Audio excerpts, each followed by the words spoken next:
Okay, so in this lesson, in this video, we're going to look at some different types of relationship, and we're going to say the different ways that people will look to make that sort of long-term commitment. We've talked most commonly about marriage, but there are other things that people might do these days as well. And so we're going to look at that. We're also going to look at a couple of exam questions, get us to really think about how we're structuring answers, how we're making sure that we're making points that are going to be worthy of the marks that are available, and making sure that we're really clear with the way we make our arguments, etc. So, if we were to look into the 20th century and before that, relationships were in one of two states, as it says there on the screen. Either people were married or they weren't. Now, clearly, there were people who were maybe dating or who were involved in some way, shape, or form, but you couldn't formalize your relationship in any other way than a marriage. And also, until the 21st century, you couldn't formalize your relationship in any other way than being a man and a woman who were married. Okay. Now, however, there are different ways that that might be seen and different ways of formalizing relationships, which is what we're going to have a quick look at. Okay. So next then, cohabitation. And I suppose that, to be fair, this did sort of happen, but it wasn't very common if we look at sort of 1960 and previous to that. There was actually quite a negative social stigma alongside cohabitation. So this is where couples live together as if they're married. The difference is they have no marriage license, and legally they don't have the same rights as a married couple. For example, inheritance and to each other's pension. So there are actually differences in people's tax status when they get married. So, for example, reference to inheritance there. If you were to pass away, then the person that you were in a relationship and living with, but not married to, wouldn't have any legal right to your inheritance if there was no will made. Now, certainly in today's society, particularly in the UK, there is quite a strong emphasis on once people get married or once people are in a long-term relationship, or even to some degree, once they're in sort of their 20s, to start thinking about making a will. And you would imagine that most people who are planning to cohabit long term, that they would have made a will sort of stating those particular purposes. But, we can't always guarantee exactly how life's path will move. And should someone sadly pass away soon after people have started cohabiting together, then, yeah, as it says there would be no tax basis for the person they were planning to live with or living with or who had been living with to inherit their estate. Also, there's no tax basis for each other's pensions, and there are some other minor tax benefits that married couples do get that you wouldn't get if you were just living with the person you're in a relationship with. Also, if there's a separation there, it can be harder to separate things because of the lack of a legal basis to do so. But we definitely have to recognise that in today's society, there is there are a lot more, or there are a lot more couples who are cohabiting together, and certainly not everybody feels the need to get married. We'll actually look at this a little bit later on, but things like if people aren't religious, then that seems to be less important to them. The desire to make a long-term commitment.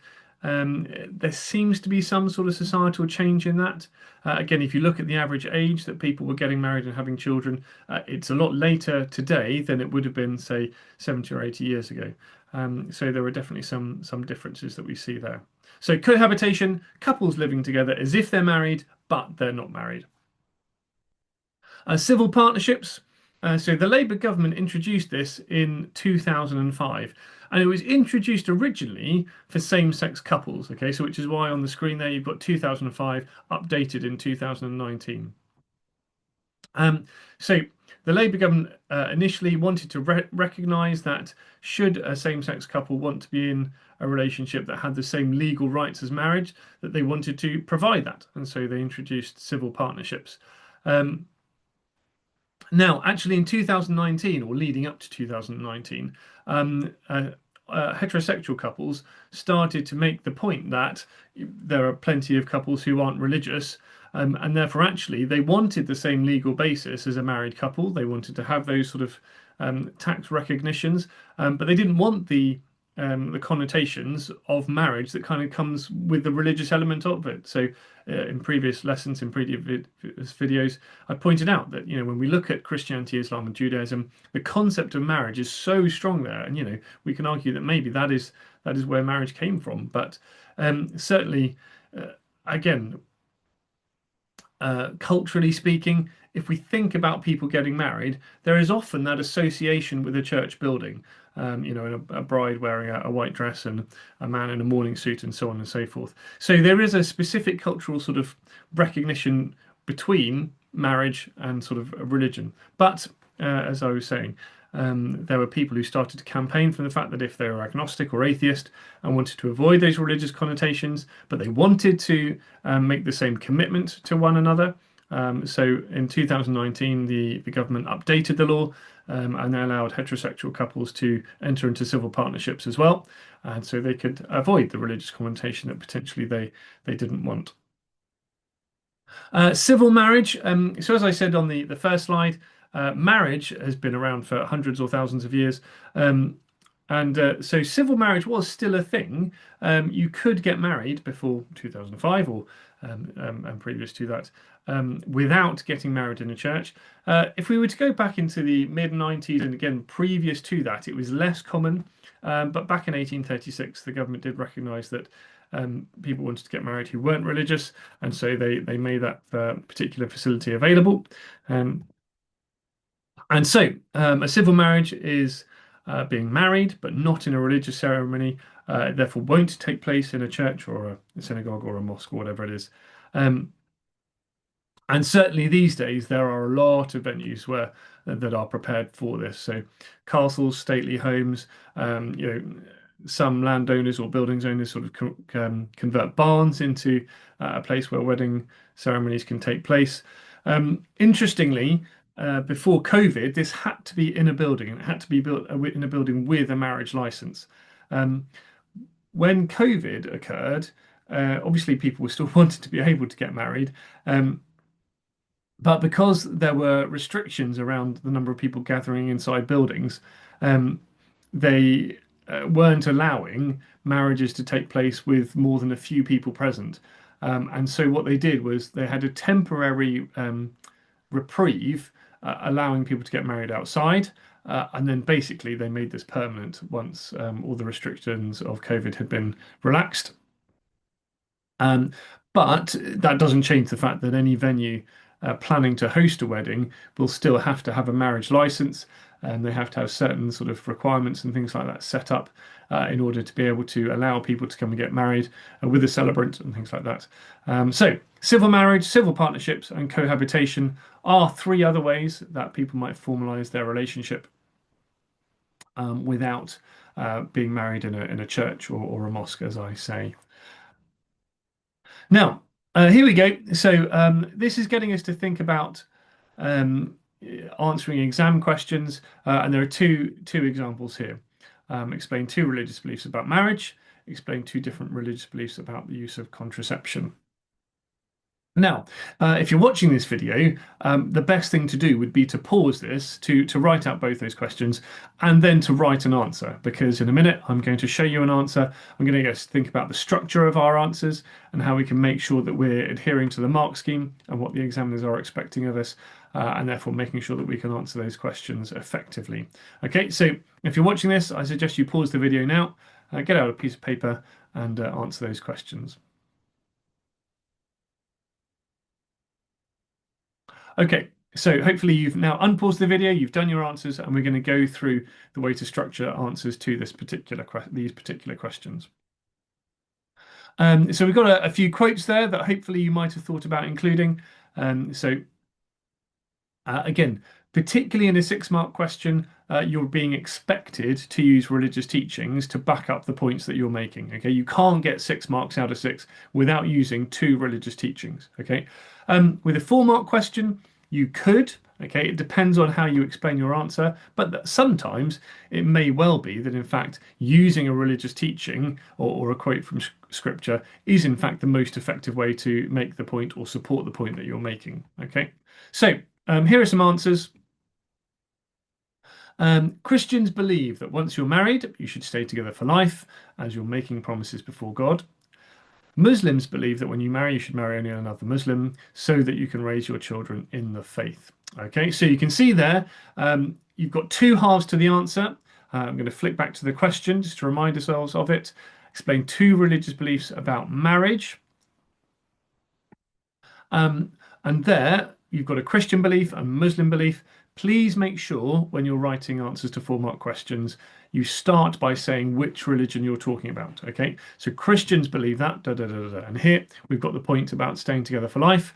Now, clearly, you could maybe support that point instead by saying, because of the vow, till death do us part. But the statement there is certainly correct. Christians believe they're making promises before God, and therefore they would say that is equally important. They shouldn't break a promise that they're making to God, as well as the vows they're making to each other. Secondly, then, and again, please make sure you're structuring your answers like this. My second point is, make it really clear for the examiner that you've answered your first point. Now you're going on to the second point, and that's being explained. So, you want the examiner to be able to look at it, not to have to try and interpret when you've moved on to a second point. This is also why it's quite helpful to use two different religions, because if you're trying to explain two beliefs within the same religion, which is perfectly possible, but it might mean that an examiner looks at it and feels like someone's explaining and making 1 point rather than two. Okay. Anyway, so as you can see here, secondly, Muslims believe that when you marry, you should marry only another Muslim so that you can raise your children in the faith. Now, hopefully you can see here what I call the connecting phrases. So as you and so that in this first answer. These are the sorts of phrases that tell an examiner you're moving on to your explanation. So this is your supporting statement to the first bit, okay? And they can recognize, therefore, that this is worth 4 marks. And you can see there's a bracket number 1 in each one. So what I'd like you to do is look down at your answer, okay? Find your first part of the point, okay? And hopefully give it a tick. Then at least have a look for your connecting statement. Okay, so it might be therefore, or this shows, or this is shown by, or something along those lines. Here, like I said, it's as you and so that. Find your connecting statement, then find your supporting point, which, like I said, could be a quote, till death do us part. So you can make sure that you can see the 4 different parts of that 4 mark answer. Now, secondly, then, so we've got this question, explain 2 different religious beliefs about the use of contraception. When I was going through the video on contraception, or that mentions that, I pointed out that it is only Catholics who disagree with using artificial contraception. Okay, so here we go. Catholics disagree with the use of contraception as they believe sex was created to have children. So God said to them, be fruitful and increase in number. It's that basis, God should be the one who decides when life is created. Catholics would say that as humans, we shouldn't be trying to take on that responsibility. So you can see your quote there's that connecting statement. Okay, so it's looking at the purpose of sex, and it's recognizing with the first bit that it's only Catholics who disagree with the use of contraception. So there are your 3 points.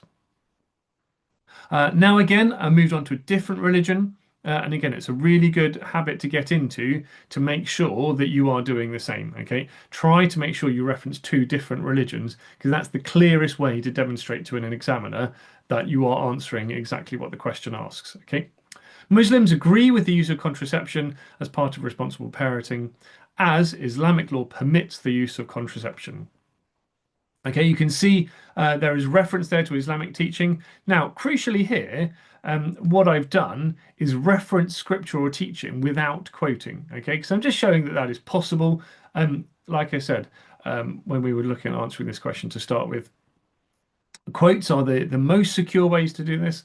But the question will say, make sure you refer to religious scripture in your answer. And referring to Islamic law, Sharia law, is a perfectly acceptable way to do this. And then again, when we look at the structure of that part of the answer, Muslims agree. So we've picked our particular religion, we've stated its belief in using contraception, and then we've got our connecting phrase as part of. Okay, so there we go. As is moving on to the next bit, and then there's a justification of Islamic law. Okay, so again, when we're thinking about 4 and 6 mark questions, please make sure that you're looking to structure them like this. On this slide, actually, I've got that "May Allah bless your marriage with mercy." That's another quote which I haven't mentioned that often, to be honest, but at the same time, it's certainly one that you could write down and would be relevant as part of that. Okay, so we've seen the different way that we describe relationships.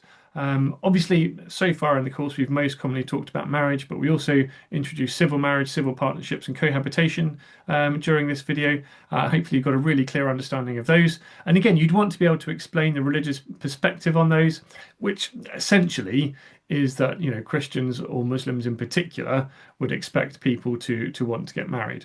The only additional point I will make is that Buddhists would be perfectly happy with cohabitation.